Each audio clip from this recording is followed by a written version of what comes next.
आइए जानते हैं परमेय और अपरमेय संख्याओं के बारे में। क्या होती है ये परमेय और अपरमेय संख्याएं, रेशनल और इरेशनल नंबर। तो सबसे पहले परमेय संख्याएं क्या होती हैं। तो परमेय संख्याओं की जो डेफिनेशन होती है, यानी कि रेशनल नंबर क्या होता है, तो ऐसी संख्याएं जिनको हम P अपॉन Q के रूप में निरूपित कर सकते हैं, तो उन्हें हम परमेय संख्याएं कहते हैं। लेकिन Q की वैल्यू डज नॉट इक्वल 0 होनी चाहिए।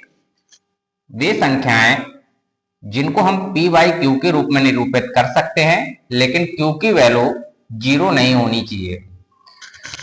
पता होना चाहिए Q की वैल्यू यदि 0 हो जाती है तो किसी भी नंबर में जब 0 से डिवाइड करते हैं, जैसे ये लिख दिया 1/0, तो इसके लिए कोई वैल्यू फाइंड नहीं है, यानी कि इसकी वैल्यू इनफाइनाइट हो जाती है।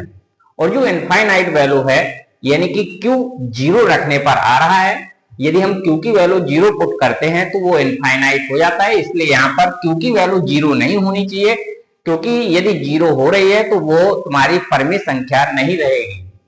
इसलिए यहाँ पर परमेय संख्याओं की जो डेफिनेशन होती है, वे संख्याएं जिनको हम P अपॉन Q के रूप में निरूपित करते हैं, लेकिन Q की वैल्यू 0 नहीं होनी चाहिए, उन्हें परमेय संख्याएं कहते हैं। एग्जाम्पल के लिए 5/2, 7/3, 4, 2, क्योंकि 4/1 रहेगा, 2/1 रहेगा, तो ये सभी जो संख्याएं लिखी गई हैं वो P बाई Q के रूप में लिखी हुई हैं, इसलिए इन्हें परमेय संख्याएं यानी कि रेशनल नंबर कहते हैं। अब बात करते हैं अपरमेय संख्याओं की। अपरमेय संख्याएं, तो अपरमेय संख्याएं क्या होती हैं? वे सभी संख्याएं जिनको हम P बाई Q के रूप में निरूपित नहीं कर सकते हैं, यानी कि अपरमेय संख्याओं की डेफिनेशन होती है वे संख्याएं जिनको हम P अपॉन Q के रूप में निरूपित नहीं कर सकते हैं, अपरमेय संख्याएं कहलाती हैं। इसके लिए कुछ मुख्य स्टेप पता होना चाहिए, कौन कौन सी संख्याएं अपरमेय संख्या होती हैं। जिसमें फर्स्ट स्टेप होता है वे संख्याएं जिनको हम कर्णी के रूप में लिखते हैं, जैसे √2, √3, √5। कर्णी कोई भी हो, ये 2 की कर्णी सभी में, 3 की कर्णी भी हो सकती, तब भी वो अपरमेय संख्याएं होंगी।